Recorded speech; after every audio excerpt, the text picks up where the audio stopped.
Good afternoon. This is Agnes Levine of Levine-Oliver Publisher, and I'm here today to bring you the update on Healthcare.gov and the Maryland Health Connection and immigration reform.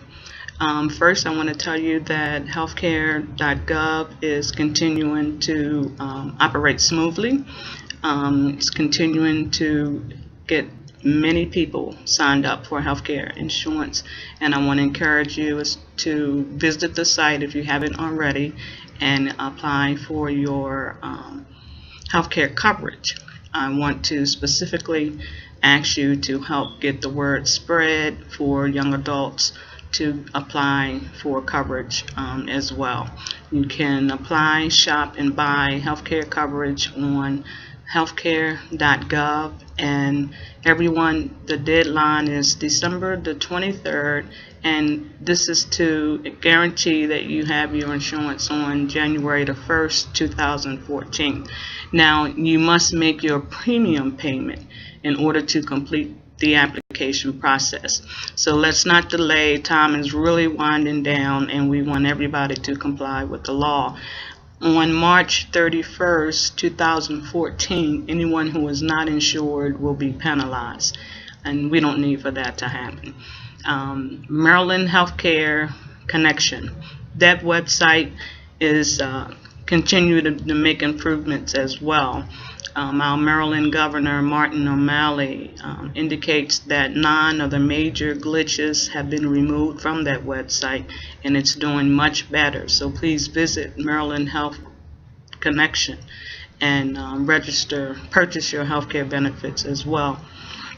When you visit the state exchange, you are taking some of the pressure, if you will, off the federal exchange. Some states do not have a state exchange, so if you know somebody who doesn't, then just let them know to go to healthcare.gov. Also on that website are phone numbers and chat links to ask questions and have them answered. I tried them out yesterday and they were working properly. So actually the chat line was real fast. I didn't get queued as I was reading about them. So I just encourage you to get on the website. Let's get the numbers increased to get the healthcare individuals covered with healthcare insurance. December 23rd is just a few days away. So let's get the emails going, blogs going, text messages going, everything that we have to do, please, to help, because this certainly helps our economy. The next thing I want to talk about is immigration reform. I was reading the Congressional Budget Office's report, and it explains that with the passage of immigration reform, the American economy will grow to about $200 billion with just the passing of the immigration reform, bringing immigrants out of the shadows and being able to work and pay payroll taxes. And beyond that $200 billion mark, the CBO is stating that America's economy will actually reach $700 billion with the passing of immigration reform, H.R. 15.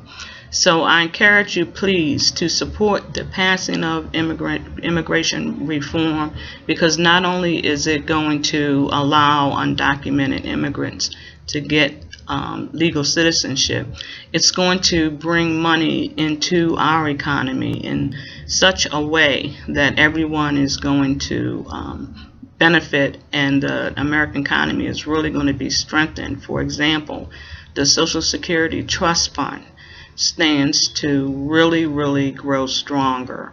And for persons who are planning to retire or who will be retiring, this is going to be very beneficial to them. They don't have to prolong retirement because they're worried about there not being any Social Security benefits. And at the same time, it's going to open the door for persons to enter into the job market. So you can see how this is going to benefit the American economy. So we have two slices of pie that really will strengthen America as we continue to come out of a recession. We have the healthcare reform. If everybody enrolls, it's going to do what it's supposed to do. And we have immigration reform, which is going to do what it's intended to do. The next thing I want to mention, in Washington, D.C., they got the White House video contest going on.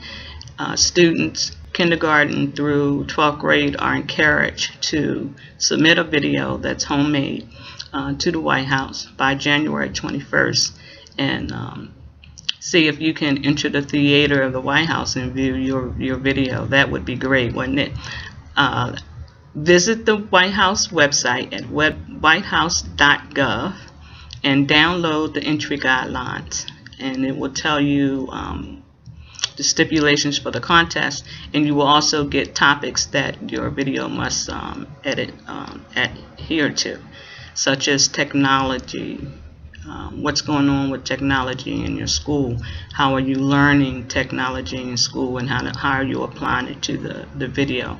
So it's going to be really exciting. I know I'm excited. I wish I could go in that theater too. They get some really sporty eyeglasses. Go on the website and check it out.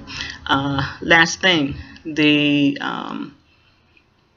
holiday season is upon us in a few days. So I want to wish everyone a wonderful, safe, happy holiday season. The Levine-Oliver newsletter, community newsletter, will be distributed Wednesday.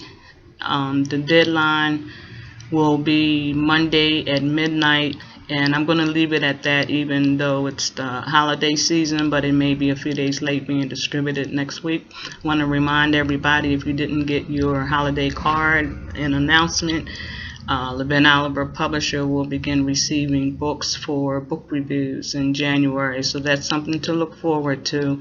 More details will be announced, and the community newsletter will include the latest information from the National Alliance on Mental Illness Maryland affiliate chapter. And so let's get through this holiday season as happy and healthy and mentally well as possible, being sensitive that some persons struggle a little bit more with doing that over the holiday season than others. So happy holidays to you.